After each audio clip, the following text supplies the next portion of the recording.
Keeping Up with Jones, the Lonnie Jones podcast adventure, is brought to you by TKM Incorporated. This company, located in Moss, Tennessee, specializes in erosion control, hydroseeding, hydromulch, silt fence. They do minor excavation work, and they also provide traffic control and construction signs. Their mission is keeping people safe. Their passion is wishing that all men could be saved. TKM stands for The King's Men. If you'd like to contact The King's Men, you can contact them at 931-243-3958, 931-243-3958, or you may email them at tkminc2001@twlakes.net. That is tkminc2001@twlakes.net. The King's Men, in partnership with Keeping Up with Jones, the Lonnie Jones podcast adventure.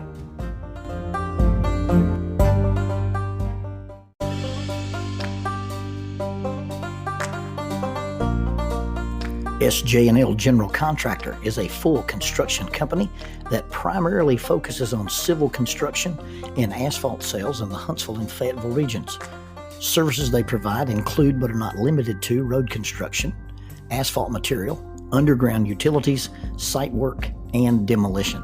They employ heavy equipment operators, concrete finishers, pipe layers, and CDL dump truck drivers.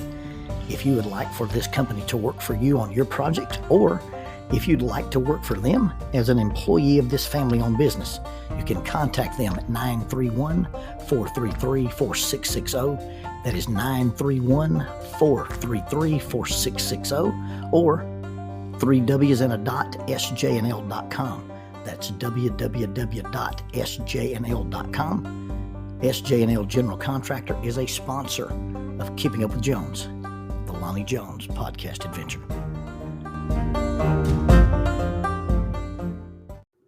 Two birthday cards, a power bill, and I think a jumping spider lives on the flag. She said, "Dad, what are you talking about?" I said, "Those are the details I picked up on that mailbox that just flew over the rearview mirror." I'm riding with my teenage daughter, and she's driving a Toyota RAV4, and it feels like that I am in a game of Mario Kart meets Mario Andretti, and we're riding on Gurley Pike, and a mailbox has just flown by my face. And now we all know that mailboxes don't fly, so the only thing flying is this little car being driven by this teenage girl. And on Gurley Pike, when you're going that fast and you're that close to the white line, death may be imminent. I feel like I'm being launched out of Battlestar Galactica's attack chute, or about to go into hyperspace with Han Solo.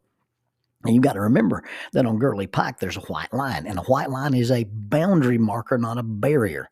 And there's no vibration strip on Gurley Pike. By the time you start feeling the vibrations, your tires are in the gravel and you're headed toward the ditch. My view of the end of my life is being catapulted out of this windshield and wedged into some culvert somewhere that I can't be extracted using the jaws of life. They're going to have to either use a shop vac or a giant toilet plunger to suck my remains out of this thing. And so I'm trying to get my daughter to either A, slow down, or B, give the mailbox some extra room. Now, the reason I can make this demand is because I've seen how she behaves on other vehicles. Now, I need to go ahead and add this, that because of the other vehicle, the little red four-wheeler, I know she knows how to drive. She can slide, she can drift, she can take a car out of a spin because of all the things that she'd been able to do on this little four-wheeler. I had a four-wheeler for work on Kill Mountain. I would use it to carry equipment down into the valley, my generator and some of my heavy equipment to work on the ropes course when we ran the ropes course up there. And when I wasn't using it as my beast of burden, she was using it as her vehicle for entertainment. And she rode in Miss Luna's pasture, and she rode up the trails and the pine trees, and she would cross Hurricane Creek and ride on Eddie Albright's property. And she could do some amazing things. A really, really good driver on this little four-wheeler. She burst in the house one afternoon. It had been raining, and she'd been out there riding around in the mud. And she said, Dad, I drew a perfect crop circle. And what she meant by crop circle was donut. But I went outside to look at the donut, and it was perfect. It was a thing of beauty. It was almost a perfect circle. But it was in the neighbor's yard. And it was a bad thing to have drawn a crop circle in their yard. The problem with this, as with the mailbox, is if you put her on a John Deere tractor an STX 38 riding lawnmower, she would be so careful of the neighbor's property line that it felt like I had to remow half the yard. Or you put her in the backyard on this John Deere tractor and she starts mowing around the fence and she leaves enough warning track on the fence that a professional baseball player could chase a fly ball and not be worried about running into the fence. You see, if you give the property line that much respect on the lawnmower, give it that much respect on the four-wheeler. And if you give the fence that much respect on the lawnmower, give the mailbox a little more room than we're giving it on Gurley Pike, please. Now, this is not because she's trying to be difficult. This is not because that she doesn't respect me or doesn't respect speed. She's a teenage girl, and it's more fun to drive a black Toyota. It's more fun to drive a red four-wheeler than it is to drive a green tractor. It's more fun to zip around the curves, and it's more fun to spin in circles than it is to putt in a rectangular formation at 3 miles an hour on this silly tractor. The problem is that her behavior is inconsistent. Now, I will make a differentiation between inconsistent and hypocrisy. Inconsistency probably involves being unaware of something or just not paying close attention to something. It may involve being careless. Where hypocrisy is, I'm aware of something and I ignore it.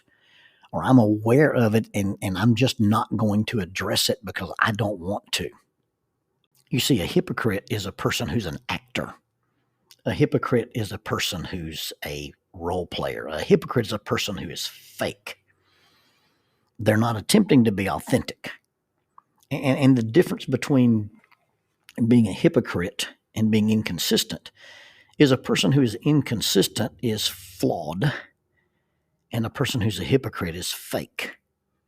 And it's very, very important, I think, for us to be aware of our inconsistencies. I think it's something that we need to address.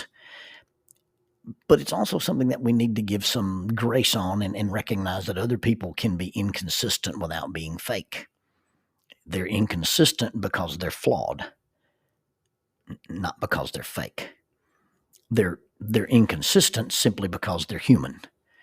They're inconsistent because they have a capacity for imperfection, and oftentimes we live up to our capacity for imperfection. And sometimes we hold ourselves and sometimes we hold other people to an unrealistic standard. We expect people to be something all the time. I remember after one of my surgeries that my tolerance levels had gone way, way down. And things that I would give great attention to didn't get my attention, and things that I was very tolerant of, I didn't tolerate very well. I remember Jackie gently reminding me that, hey, I think that when they opened up your abdomen and messed with all the stuff that's in there, she said, I think somebody accidentally nipped your give a crap. And I was devastated. My wife, my beautiful, gentle wife, thought I was being rude or thought I was being uncaring. And she said, no, it's not that I think that about you. I just don't think you notice it because you've lost some of your energy. You've lost some of your psychic energy. You've lost some of your emotional energy, and you've definitely lost some of your physical energy. So whereas normally you would be kind and caring and compassionate, your default is here's a glass to get over it and here's a straw to suck it up.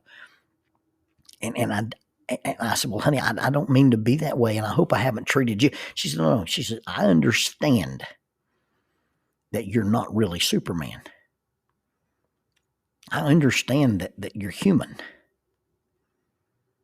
She said, I understand that you're real.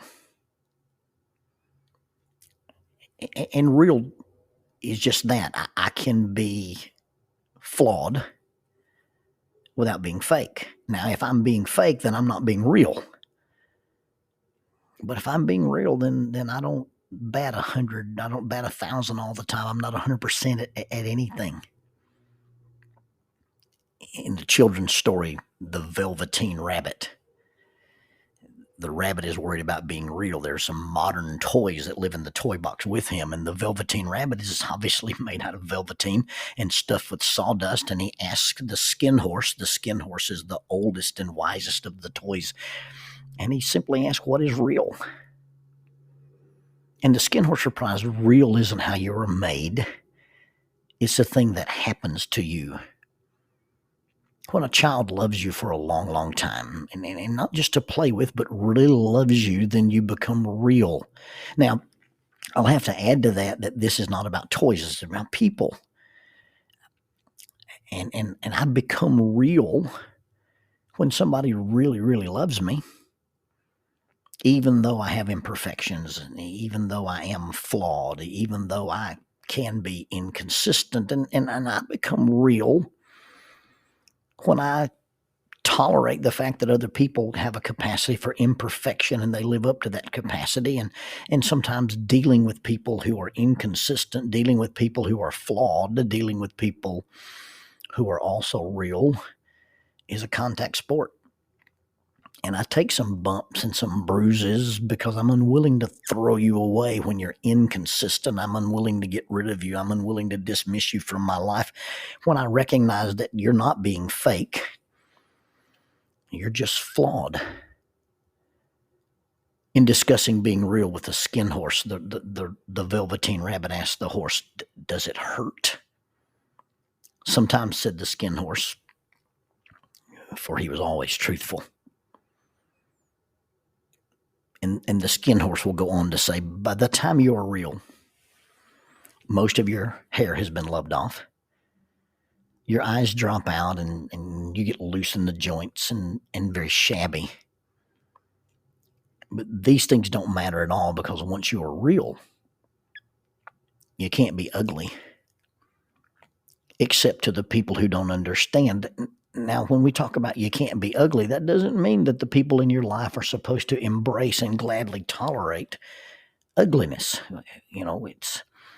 It's us being aware that we're imperfect, but at the same time, us being aware that I try to be consistent. My pager goes off or my phone rings and the alarm wakes me up in the middle of the night, and I get called out either for something to do as a minister or something to do as a chaplain.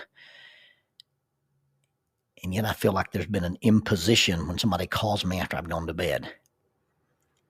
Or I'll drive hours or stay up all night to hunt or fish or get up early in the morning, but I act like it's an imposition to go do something for my wife or to do something for my parents. Or we'll go out of our way to use, our special equipment, our chainsaws or our ropes or things that we have specialty skill sets in. And yet I act like there's an imposition if I go down and do a minor repair for my mom and dad, or fix a minor thing that takes no real engineering skill to fix something for my wife. See, being real doesn't give us permission to act badly or to be ugly. But in the occasions when I'm authentic and I'm real and I'm human and I'm flawed, then it's okay to tolerate that. Not tolerate being abused, not tolerate being taken advantage of, not tolerate the idea that somehow you made me lose my temper. I'm not talking about those kind of silliness. I'm talking about learning to tolerate the fact that we can be real. And real means imperfect. And it's also learning to tolerate the fact that other people can be imperfect and be real. I'm not expecting you to be perfect. I'm expecting you to be as consistent as you can be. Now, that means we can't be perfect, but the standard is not perfection. Even in Christianity, the reward is, well done, good and faithful servant, not well done, good and perfect servant. And as long as we understand that our inconsistency comes from the fact that we are flawed, that we are real, and that our inconsistencies don't come from the fact that we are disingenuous or we are fake, then we understand the dynamic between inconsistency versus hypocrisy. And I've got to look at you in a way, and I've got to treat you in a way, I've got to respond to you in such a way that sometimes it gets rough. As the horse said to the rabbit, your hair's loved off, your eyes drop out, you get loose in the joints. But sometimes these things don't matter, because once you're real, you can't be ugly except to the people who don't understand. And so sometimes I tolerate you being real, and I give you permission to be inconsistent because you are imperfect. And once I learn to tolerate you, I can love and embrace and forgive and give grace to me.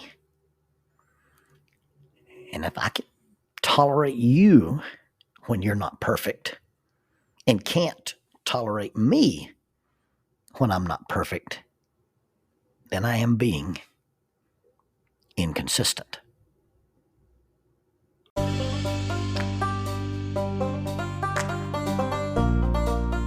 Using the tool of shortwave radio, World Christian Broadcasting literally covers the world every day with the gospel. They use 2 large curtain antennas. One is located in Anchor Point, Alaska, and the other in Madagascar. They send out messages that are recorded at their international home in Franklin, Tennessee. They make available 40 hours of broadcast every day. The broadcasts are made in English, Chinese, Russian, Spanish, Portuguese, Korean, English for Africa, and Arabic. They would love for your group to visit them. You can bring your ladies group, your youth group, or your men's group. Just give them a call at 615-371-8707, 615-371-8707, or you can go to 3Ws and a dot, worldchristian.org, find the Donate Here button, and make a financial contribution to support this work that literally covers the world every day with the gospel. World Christian Broadcasting, in cooperation with Keeping Up with Jones, the Lonnie Jones podcast adventure.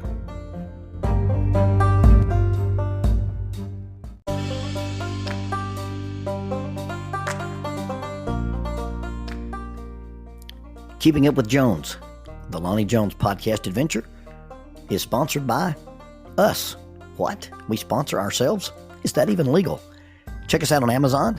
You can have access to the titles of Pedagogue, the youth ministry book by Lonnie Jones; Cognitive Spiritual Development, a Christ-centered approach to spiritual self-esteem; Grappling with Life, Controlling Your Inside Space, a small essay using the principles of Brazilian Jiu-Jitsu to talk about psychological and emotional self-defense; If I Were a Mouse, a children's book written and illustrated by Lonnie Jones; and then The Selfish Reel, a very short story about a decision.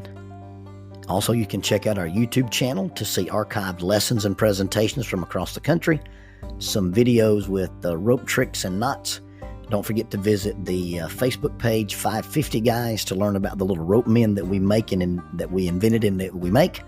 And then be sure to click like, subscribe, and share. This is Keeping Up with Jones, the Lonnie Jones podcast adventure.